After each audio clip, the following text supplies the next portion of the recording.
Rendon Labrador may apela sa SM Mega Mall matapos tanggaling ang SECU.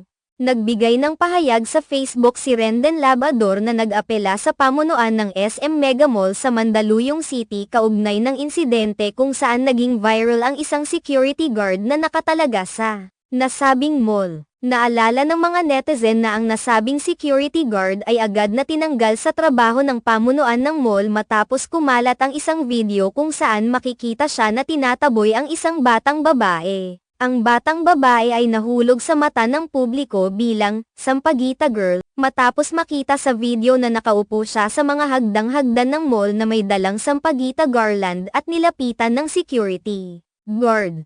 Sa video, makikita ang security guard na lumapit sa babae at tila nagbigay ng babala na huwag itong magtinda o umupo sa lugar na iyon. Nang tumayo ang batang babae, inagaw ng guard ang mga sampagita na kanyang ibinibenta, sinira ito at itinapon sa mga hagdang-hagdang bahagi ng mall. Habang nangyayari ito, makikita sa video na parang tinadyakan din ng guard ang batang babae na nagsusumiksik upang magtanggol at sinaktan pa siya gamit ang natirang mga bulaklak. Dahil dito, mabilis na kumalat ang video at naging usap-usapan sa social media. Matapos kumalat ang insidente, naglabas ng pahayag ang pamunuan ng SM Mega Mall na kinokondena ang ginawang aksyon ng security guard at sinabi nilang agad nilang pinaalis ang guard na ito at hindi na ito papayagang magtrabaho sa alinman sa mga branch ng SM. Sa kasalukuyan, naglabas din ng pahayag ang Mandaluyong Police Chief na si Col.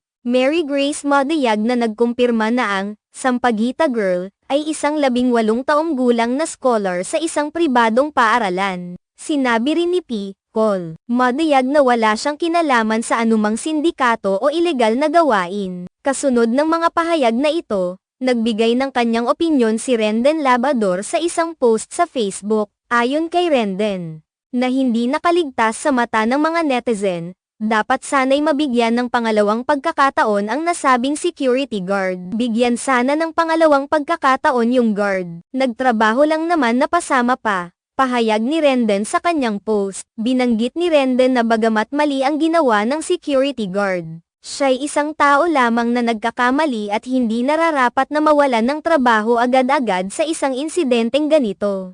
Marami ang nagbigay ng kanilang saloobin sa issue. At muling nabanggit sa mga komento ang pagnanais ng iba na magkaroon ng mas mahinahong pagtrato sa mga nagtatrabaho sa mga public spaces tulad ng mall. May mga nagkomento na nais nilang makita ang tamang disiplina para sa mga security guard. Ngunit may mga nagsabi rin na ang mga ganitong insidente ay dapat masusing imbestigahan upang hindi maulit at maprotektahan ang mga bata at mamimili sa mga ganitong uri ng pananakit. Samantala, ang insidenteng ito ay patuloy na pinapansin ng publiko at nakakaapekto sa imahe ng mall at ng mga katulad na establishments na may mga security personnel. Ang usapin ng pagkakaroon ng tamang training at tamang pagpapahalaga sa mga trabahador ng seguridad ay isa sa mga isyong sumik sa buong kaganapan.